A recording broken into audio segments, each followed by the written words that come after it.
कपिल जी, मैं आपको धन्यवाद देता हूं और ये फिल्म बनाने के लिए, ये वेब सीरीज बनाने के लिए बहुत बहुत धन्यवाद। कहां का सत्यमेव जयते, कहां का सत्यमेव जयते, कहां का सत्यमेव जयते। सुप्रीम कोर्ट के जजेस, हाई कोर्ट के जजेस जरूर इसको देखें और आत्मचिंतन करें कि भारत की न्याय प्रणाली कहां पहुंच गई है। भारत में टोटल 5 करोड़ केसेस तो वो हैं जो district court, high court, supreme court में है। इसका मतलब 5 करोड़ परिवार न्याय की आशा में बैठा हुआ है। ऑन एन एवरेज एक परिवार में 6 आदमी रख लीजिए, तो यानी 30 करोड़ लोग न्याय की आस लगाए बैठे हुए हैं। 30 करोड़ का मतलब एक अमेरिका, 30 करोड़ का मतलब 15 ऑस्ट्रेलिया, 30 करोड़ का मतलब 7 कनाडा, 30 करोड़ का मतलब 1.5 ब्राजील। इतने लोग भारत में न्याय की आस में बैठे हुए हैं। और ये 5 करोड़ केस तो वो हैं जो district court, high court, supreme court में है। इसके पैरेलल हमारे देश में एक और जुडिशियल सिस्टम है, उसको कहते हैं तहसीलदार, एसडीएम, एडीएम, डीएम, कमिश्नर, जहां पे चकबंदी के मुकदमे चलते हैं। वो इस 5 करोड़ में काउंटेड नहीं है। जो तहसीलदार के यहां मुकदमा होता है, एसडीएम के यहां मुकदमा होता है, एडीएम के यहां होता है, डीएम के यहां होता है, चकबंदी अधिकारी जिसको सीओ कहते हैं, डीडीसी कहते हैं, एसओसी कहते हैं, वो इसके पैरेलल में है और 5 करोड़ मुकदमे वहां पे भी चल रहे हैं। इसका मैं लाइव एग्जांपल देना चाहूंगा भारत की ब्लैक जस्टिस सिस्टम का। 1985 में जौनपुर में एक 10 बीघे जमीन का मुकदमा शुरू हुआ था। अभी वो सबसे नीचे पायदान पे है, जिसको कहते हैं चकबंदी अधिकारी। 1985 में मुकदमा शुरू हुआ, 2023 आ गया, लगभग 37 साल बीत चुके। 37 साल में यह नहीं तय हो पाया कि असली विल कौन सी है। 2 लोगों ने क्लेम किया, वो कह रहे हैं मुझे विल मिली है, वो कह रहे हैं मुझे विल मिली है। 37 साल में यह नहीं डिसाइड हो पाया असली विल किसकी है। अगर मान लीजिए आज डिसाइड हो जाए तो सीओ के बाद एसओसी, एसओसी के बाद डीडीसी, डीडीसी के बाद हाई कोर्ट, हाई कोर्ट के बाद सुप्रीम कोर्ट, यानी अभी 35 साल और लगेगा, 70 साल लगेगा।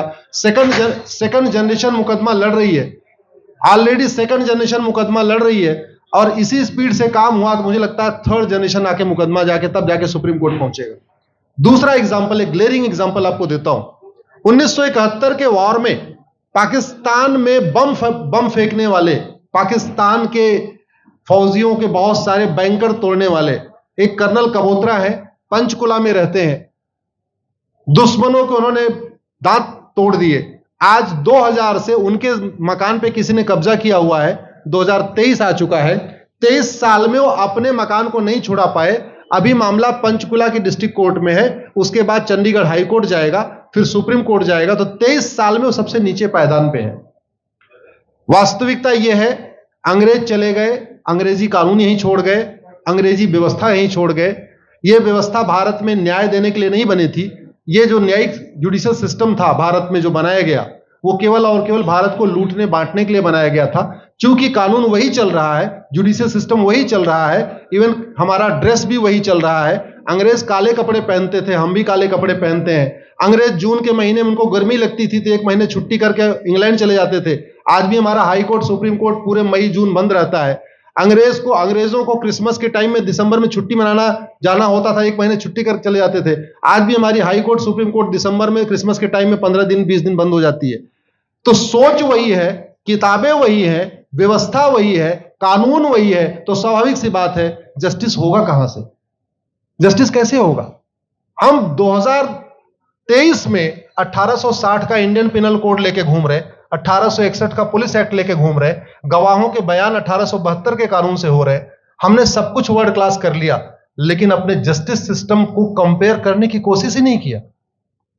जितने में एक एयरपोर्ट बनता है, एक एयरपोर्ट बनाने में 25,000 करोड़ की लागत आती है। अगर हमारी सरकारों ने एक एयरपोर्ट की कीमत जुडिशियल सिस्टम पे खर्च कर दिया होता तो हमारी न्यायिक व्यवस्था अच्छी हो गई होती।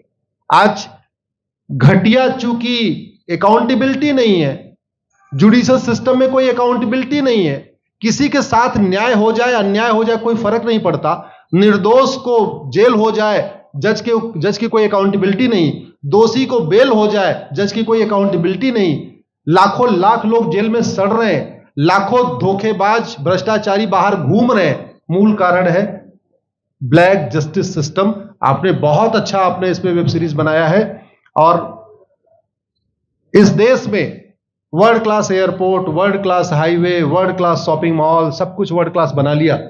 इनफैक्ट अपना मोबाइल का डेटा सुरक्षित रखने के लिए हमारे सांसद, विधायक, जज आईफोन भी यूज करते हैं। अमेरिका का आईफोन यूज करते हैं हमारा डेटा सुरक्षित हो जाए, लेकिन भारत सुरक्षित हो जाए उसके लिए यह नहीं देखते कि जापान में कौन सा कानून है, अमेरिका में कौन सा कानून है, सिंगापुर में क्या अच्छा चल रहा है। कनाडा में रेंट का मामला एक डेट में खत्म होता है। सिंगापुर में अभी कुछ दिन पहले एक व्यक्ति के पास 900 ग्राम गांजा पाया गया, उसको फांसी हुई है। दोबारा वहां ड्रग स्मगलिंग होगी क्या? तो भारत में चाहे वो ड्रग स्मगलिंग है, माफिया राज है, ह्यूमन ट्रैफिकिंग है, इन सब के लिए हमारा जस्टिस सिस्टम जिम्मेदार है। कोई भी अपराध होता है उसमें दो पक्ष होता है, एक पीड़ित, एक अपराध करने वाला। जो पीड़ित होता है वो चाहता है जल्दी उसको न्याय मिल जाए, अपराध करने वाला चाहता है मुकदमा लंबा चले। भारत का न्यायिक सिस्टम अपराध करने वाले के साथ खड़ा है। बलात्कारी चाहता है उसका मुकदमा 30 साल चले, और मुकदमा 30 साल चलता है। भू माफिया चाहता है कि गरीब की जमीन पे कब्जा कर ले, उसका मुकदमा 50 साल चले, और आज की डेट में मुकदमा 50 साल चल रहा है। इसका मतलब वर्तमान न्यायिक सिस्टम बलात्कारी के पक्ष में है, भू माफिया के पक्ष में है, ड्रग स्मगलर के पक्ष में है, ह्यूमन ट्रैफिकर के पक्ष में है, नक्सलियों के पक्ष में है, माओवादियों के पक्ष में है, जो लोग देश विरोधी काम कर रहे हैं उनके पक्ष में है। 40 साल 50 साल के बाद किसी व्यक्ति ने मिलावट करके लोगों का स्वास्थ्य खराब कर दिया, उसको 50 साल के बाद सजा हो रही है। इस बीच उसने कम से कम पता नहीं कितने लोगों का और भी कर दिया। तो ये जो जस्टिस सिस्टम होता है दवा की तरीके काम करता है। जैसे दवा अच्छी होती है बीमारी तुरंत ठीक हो जाती है, अगर दवा घटिया होती है तो बीमारी बढ़ जाती है। दवा खाने के बाद शरीर एज इट इज नहीं रहता, या तो बीमारी ठीक होती है या तो बीमारी बढ़ती है। अगर कोई आदमी एक गांव में किसी के साथ कुछ गलत कर दे, उसको 6 महीने के अंदर सजा हो जाए, साल भर के अंदर हो जाए, दूसरा अपराध वहां नहीं होगा। लेकिन अगर उस व्यक्ति को पनिशमेंट नहीं मिला तो स्वाभाविक सी बात है उसने उसको और मोटिवेट कर दिया। कहते नहीं ऐसे बुखार है, तुरंत 2 गोली खाइए बुखार ठीक हो गया, लेकिन अगर आपने दवा नहीं खाई या गलत दवा खा लिया तो टाइफाइड होगा या निमोनिया होगा। दुर्भाग्यवश ये हमारा जस्टिस सिस्टम यही कर रहा है। आज की डेट में जितनी समस्याएं हैं, चाहे वो घूसखोरी है, जमाखोरी है, मिलावटखोरी है, कालाबाजारी है, नशा तस्करी है, मानव तस्करी है, सोना तस्करी है, ड्रग स्मगलिंग है, या नक्सलवाद है, या माओवाद है, या कट्टरवाद है, जो भी समस्याएं हैं, उसका एक बहुत बड़ा कारण यह है कि हमारा जस्टिस सिस्टम उसको टैकल नहीं कर पा रहा है, उसको पकड़ नहीं पा रहा है, और इसीलिए भारत में अराजकता है। मैं तो इतने जानता हूं, ऐसी कोई बीमारी नहीं जिसकी कोई दवाई नहीं, ऐसी कोई समस्या नहीं जिसका कोई समाधान नहीं। हम हर चीज के लिए बाहर से चीजें खरीदते हैं, तो हम ये क्यों नहीं देख रहे हैं कि आखिर चाइना का जस्टिस सिस्टम कैसा है, सिंगापुर का कैसा है, कनाडा का कैसा है, फ्रांस का कैसा है, और अमेरिका का कैसा है। हम क्यों नहीं बेस्ट प्रैक्टिसेस उनकी अडॉप्ट कर लेते। दुनिया के कई देशों ने नार्को पॉलीग्राफ ब्रेन मैपिंग कानून बना दिया। मेरी बहन दीपिका नारायण बैठी हुई है, ये लगातार फॉल्स केसेस के खिलाफ, इनको मैं देखता रहता हूं, एक्टिव रहती है। एक कानून बन जाए नार्को पॉलीग्राफ ब्रेन मैपिंग, और कंप्लेन पे अंडरटेकिंग ले लिया जाए कि जो कुछ मैं शिकायत कर रहा हूं इसके लिए मैं अपना नार्को पॉलीग्राफ ब्रेन मैपिंग कराने के लिए तैयार हूं, हजारों की संख्या में फेक केसेस खुद ही खत्म हो जाएंगे। आज की डेट में लोग जुडिशरी की लापरवाही के साथ साथ फर्जी केस से परेशान है, फर्जी गवाही से परेशान है, फर्जी एफआईआर से परेशान है, हजारों परिवार परेशान है। कई बार देखा गया कि जो फैमिली के केसेस होते हैं उसमें कितने सारे फेक केसेस भी आ रहे हैं। तो जो वास्तव में दोषी हैं उनको पनिशमेंट नहीं मिल पा रहा है, जो निर्दोष हैं उनके खिलाफ फर्जी केसेस हो रहे हैं। आज की डेट में गांव में एक दबंग अगर जमीन कब्जा कर लेता है, किसी की हिम्मत नहीं पड़ती उसके खिलाफ कोई गवाही दे दे। लोगों को अपनी जमीन छुड़ाने में 30-30 साल लड़ना पड़ रहा है, 35 साल लड़ना पड़ रहा है। अगर 30 साल 35 साल के बाद कक्कड़ जी उसको अपनी जमीन मिल भी गई तो उसके साथ न्याय कहां हुआ? 35 साल में उसका टाइम बर्बाद हो गया, 35 साल में उसका पैसा बर्बाद हो गया, 35 साल वो मेंटल ट्रॉमा में रहा, 35 साल उसने तारीख पे तारीख झेली है। और मैं तो डिस्ट्रिक्ट कोर्ट में कई बार जाके देखा, ऐसे परिवारों को देखता हूं जिनके पास बस से आने के लिए पैसा नहीं है, साइकिल से आते हैं। ऐसे परिवारों को देखता हूं जो चाय नहीं पी सकते अपने पैसे से, बेचारे घर से रोटी बांध के और अचार लेके आते हैं, लेकिन वहां मजबूरी में वकील को पैसा देते हैं। तो हमारी कोर्ट कचहरी वास्तव में दलाली का अड्डा बन गया है। हमारी कोर्ट कचहरी भ्रष्टाचार का अड्डा बन गया है। और मैं दुख के साथ कहना चाहूंगा, अदालतों में न्याय हो नहीं रहा है, बल्कि न्याय बिक रहा है। जिनके पास पैसा है, वो उन्होंने कितना बड़ा क्राइम किया हो, मर्डर किया हो, रेप किया हो, उनको जमानत हो रही है। और जिनके पास नहीं है, वो बेचारे जेल में सड़ रहे हैं। कई बार तो देखा गया, मैंने मेरे मर्डर किया एक्स अनंत सिंह ने, लेकिन एक्स अनंत सिंह बाहुबली थे, उन्होंने थानेदार को 20 लाख रुपए दिया, वो वाई अनंत सिंह को लेकर जेल में डाल दिया। नाम वही है। अब उसके बाद क्या हुआ, 20 साल मुकदमा चला और फिर सबूत के अभाव में छूट गया। तो जिसने मर्डर किया वो तो कभी जेल गया ही नहीं। एक निर्दोष जेल गया, 10-20 साल के बाद उसने अपना जमीन बेचा, सब कुछ किया, मां बाप सब कुछ तबाह हो गए, फिर वो सबूत के अभाव में छूट रहा है। तो सबूत के अभाव में अगर 20 साल के बाद छूट भी गया हो, उसका 20 साल कौन लौटाएगा? उसके 20 साल के लिए कौन जिम्मेदार है? उसके 20 साल जो बर्बाद हुआ, उसके लिए संविधान की शपथ लेने वाले जिम्मेदार हैं। संविधान के प्रियम्बल में लिखा है, हम आपको जस्टिस देंगे, हम आपको न्याय देंगे। न्याय देने की जिम्मेदारी किसकी? जिन्होंने शपथ लिया। शपथ कौन लेते हैं? जजेस लेते हैं, सांसद, विधायक, मंत्री लेते हैं। तो आज की डेट में अगर लोगों को न्याय नहीं मिल रहा है, तो इसके लिए वही जिम्मेदार हैं जो संविधान की शपथ लेते हैं। संविधान की शपथ लेने वालों को वेतन, भत्ता, गाड़ी, बंगला इसीलिए मिलता है कि लोगों को न्याय मिल सके, फास्ट जस्टिस मिले, कंप्लीट जस्टिस मिले। अनफॉर्चुनेटली कंप्लीट जस्टिस मिलने में तो 50-60 साल लग जाता है, फास्ट जस्टिस तो सपना हो गया है। इसलिए आज आपने जो ये वेब सीरीज बनाई है, मैं आपको धन्यवाद देता हूं। एक ऐसे विषय पे जिस पे कोई टच नहीं करता, लेकिन जिससे करोड़ों लोग पीड़ित हैं। मैंने कहा ना, 5 करोड़ लोग सीधे district court, high court, supreme court के केसेस से पीड़ित हैं, और 5 करोड़ मुकदमे एसओसी, डीडीसी, तहसीलदार के यहां चल रहा है। तो अगर 5 करोड़ से 30 करोड़ लोग इधर पीड़ित हैं, तो उधर भी पीड़ित है।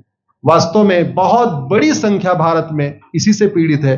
और अपराध, भ्रष्टाचार और जितनी भी अराजकता चल रही है, उसका मूल कारण भी यही है। जस्टिस सिस्टम अच्छा हो जाए, कानून सख्त हो जाए, कानून का खौफ पैदा हो जाए, न्यायपालिका का खौफ पैदा हो जाए, और ये थाने जो दलाली के अड्डे बन गए हैं, तहसील जो दलाली का अड्डा बन गया है, डिस्ट्रिक्ट कोर्ट जो कमीशन खोरी का अड्डा बन गया है, अगर इस पे कंट्रोल हो जाए तो वास्तव में भारत में फिर से राम राज्य आ सकता है।